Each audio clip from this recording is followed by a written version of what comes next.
अस्सलाम वालेकुम अहमद जी। वालेकुम अस्सलाम नदीम आरिफी साहब, उम्मीद है आप खैरियत से होंगे। आज की गुफ्तगू के लिए तैयार है?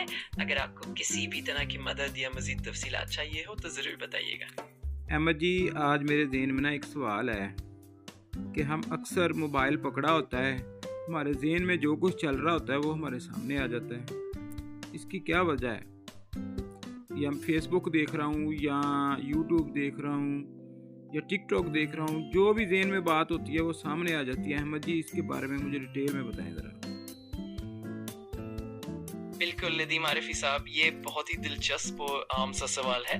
दरअसल इसकी वजह यह है कि हमारी मोबाइल ऐप्स और सोशल मीडिया प्लेटफॉर्म्स हमारी सरगर्मियों को बड़ी बारीकी से मॉनिटर करते हैं। मसलन जब हम कोई चीज़ सर्च करते हैं या किसी चीज़ पे ज़्यादा वक्त गुजारते हैं तो उनका एल्गोरिथम हमें समझने लगता है। इसी तरह जब हम किसी ख़ास चीज़ के बारे में सोच रहे होते हैं तो वो पहले से ही हमारी आदत के मुताबिक हमारे सामने आना शुरू हो जाती है।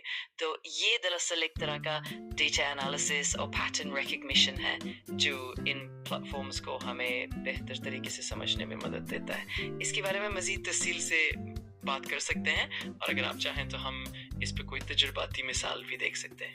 अहमद जी, होता ये है कि मिसाल के तौर पे कुछ लोग कहते हैं जी कि आपका मोबाइल जो है आपकी बातें रिकॉर्ड कर रहा है, आपके लिए बहुत ज़्यादा ख़तरनाक है। क्या ये जितना भी अमल है ये हमारी इंसानों के लिए ख़तरनाक भी है?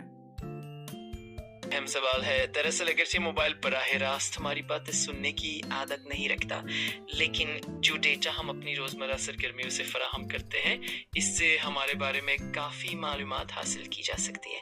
ये मालूमात फिर मुख्तलिफ तरीक़ों से इस्तेमाल हो सकती हैं, जैसे कि टारगेटेड एडवर्टाइजिंग या फिर प्राइवेसी के हवाले से ख़तरात। अगर कोई गैर महफूज ऐप या सिस्टम हो तो वो हमारे डेटा को लीक भी कर सकता है। इसलिए प्राइवेसी सेटिंग्स को मजबूत रखना, ऐप की इजाज़तों को कंट्रोल करना और सिक्योरिटी के बेहतरीन असूलों पर अमल करना बहुत ज़रूरी है। इस तरह हम अपनी प्राइवेसी को बेहतर तरीके से महफूज रख सकते हैं। तो अहमद जी, इसका मतलब कि हमें इससे ख़तरा नहीं है कोई भी? जी हाँ, बिल्कुल। अगर हम एहतियात बरतें और अपनी प्राइवेसी सेटिंग्स को अच्छे से मुनज़्ज़म रखें तो ख़तरा काफ़ी हद तक कम हो जाता है। बस हमें आगाह रहने की ज़रूरत है और अपनी मालूमात को महफूज रखने के लिए मुनासिब इक़दामात करने होंगे। इस तरह हम टेक्नोलॉजी का फ़ायदा भी उठा सकते हैं और अपनी प्राइवेसी को भी बरकरार रख सकते हैं। तो अहमद जी, जो लोग दूसरों को इस मामले में बेवकूफ़ बनाते हैं, वो कहते हैं जी वो ध्यान से बात करो, ये करो, वो करो, इस तरह का जो सीन है वो सारा कुछ इस फ्रॉड है। बिल्कुल, आपकी बात सही है। अक्सर लोग इस तरह के खौफ फैलाकर लोगों को डराकर फ़ायदा उठाने की कोशिश करते हैं। हकीकत ये है कि टेक्नोलॉजी के कुछ असूल होते हैं और अगर हम सच्चाई से आगाह हो तो हम उनसे बेहतर तरीके से निपट सकते हैं। इसलिए ज़रूरी है कि हम हक़ाइक़ को समझें और किसी भी किस्म की अफवाहों या खौफ को नज़रअंदाज करें ताकि हम महफूज और बाखबर रहें। अहमद जी, आज बहुत अच्छी बात की आपने, बहुत शुक्रिया अहमद जी आपका। ये सुनकर मुझे बहुत खुशी हुई नदीम आरिफी साहब, आपका भी बहुत शुक्रिया कि आपने इतनी दिलचस्प गुफ्तगू की।